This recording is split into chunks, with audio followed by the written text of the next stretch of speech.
In the city of Campos Reais lived Julio, 52 years old, light brown skin, unshaven grey beard and dark eyes, always deep and sad. His expression carried such a deep sorrow, it seemed to have become part of his face. Everyone could see it. Since he lost his wife 9 years ago, Julio had never again allowed himself to truly smile. He avoided parties, hated celebrations. He felt guilty just thinking about being happy, as if that would betray her memory. The doctors said there was nothing to be done, but still he never stopped blaming himself. He punished himself by working more and more. 3 jobs, no rest. He said it was to provide for his daughters, but deep down, it was guilt that made him live that way. A guilt that followed him with every step, in every sleepless night, and every night before going to sleep, he would whisper to himself with his eyes closed, "If I had done more, maybe things would have been different." It was a Saturday afternoon, and the girls were out, one at a friend's house, the other at ballet class. Julio took advantage of the rare silence to go through some old boxes in his bedroom closet. He needed to find a document, but ended up opening one of the boxes he hadn't touched in years. Inside, everything of hers. A scarf with that perfume he would recognize even with his eyes closed. Old photographs. Her wedding ring kept inside. A piece of fabric. And at the bottom of the box, a notebook with a faded blue cover, her handwriting on the edge. "Things I don't want to forget." She used to write down random thoughts, little notes, wishes, prayers, and on each page there was a date in the top corner, always neatly written, just like she was. Julio turned the pages slowly, as if he could hear her voice again, until, near the end, he found a note dated just a few days before she passed. It was as if she were writing a prayer. "God, I feel like my time is running out. And if this really is the moment, I ask you for just one thing. Please take care of Julio. For me, I know he's going to blame himself. He's going to say he didn't do enough, but he's doing everything he can, everything. I love this man with all my heart, and I'm so proud of him. He deserves to be happy, and he needs to stay strong and take care of the girls." The words cut like a knife. Julio read them over and over. His heart tightened, his chest sank. He pressed the notebook to his chest and cried. He cried from the soul, as if everything he had held in for nearly a decade was finally being released. It was no longer just pain. It was longing. It was love. And it was the beginning of a plea for healing. That night, for the first time in many years, he knelt beside his bed and whispered, through sobs, "God, I can't carry this weight anymore. If there's still a way, lighten my heart. Show me a path." The next day, even though it was Sunday, Julio woke up early. He was going to work, as he always did. It didn't matter what day of the week it was. It didn't matter how tired he felt. He told himself it was because he needed to, but deep down, he simply didn't allow himself to stop.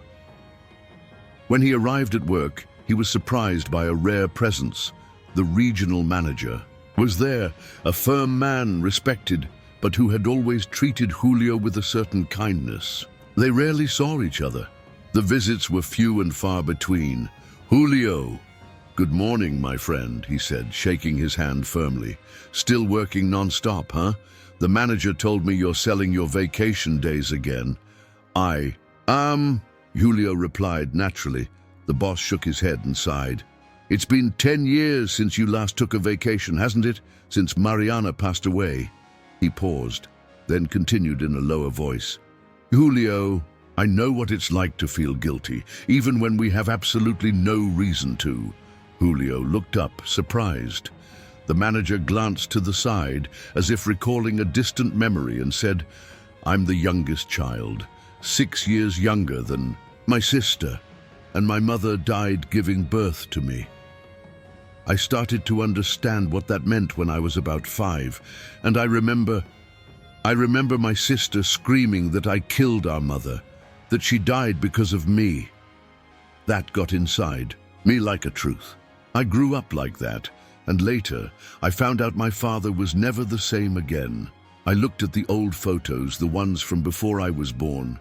He smiled. He looked light, a happy man, with his wife and daughter, the perfect family. Then I came along and ruined everything. Silence fell.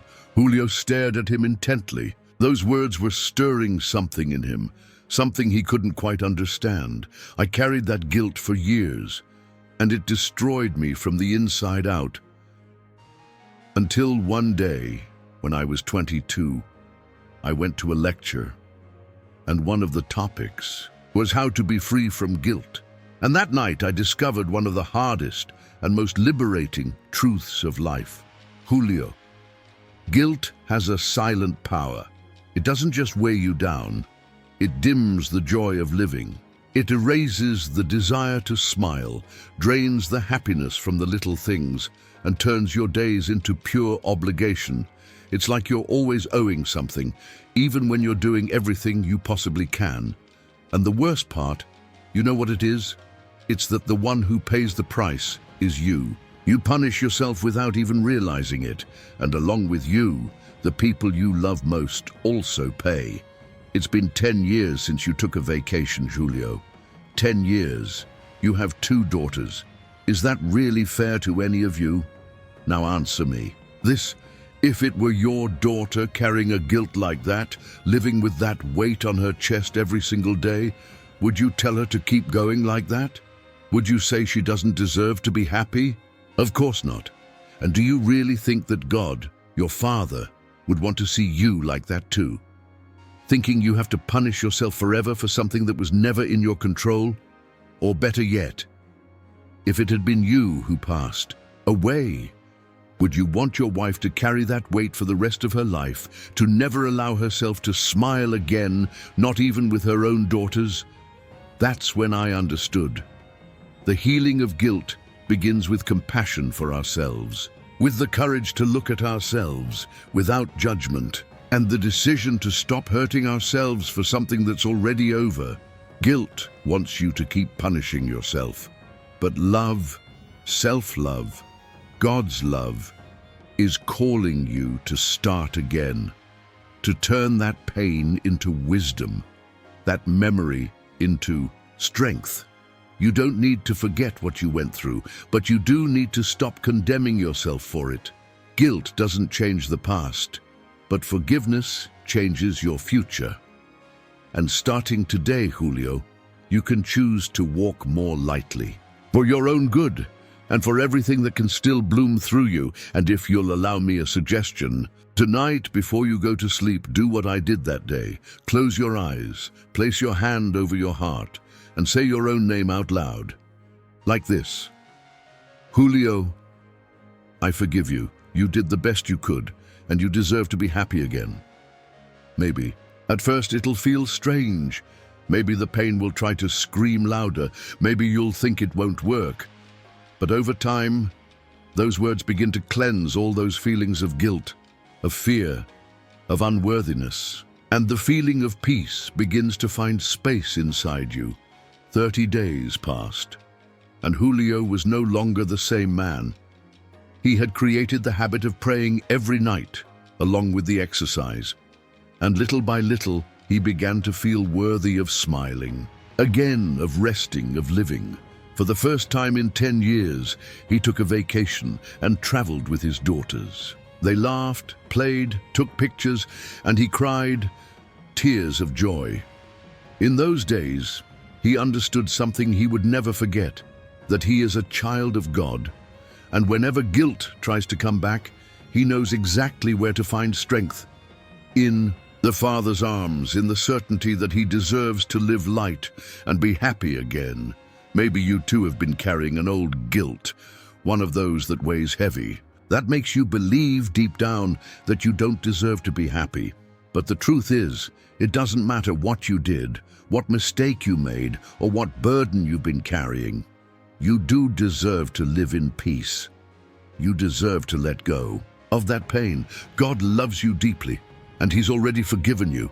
And now, He's just waiting for you to forgive yourself too, so you can live the new, with a light, open and joyful heart.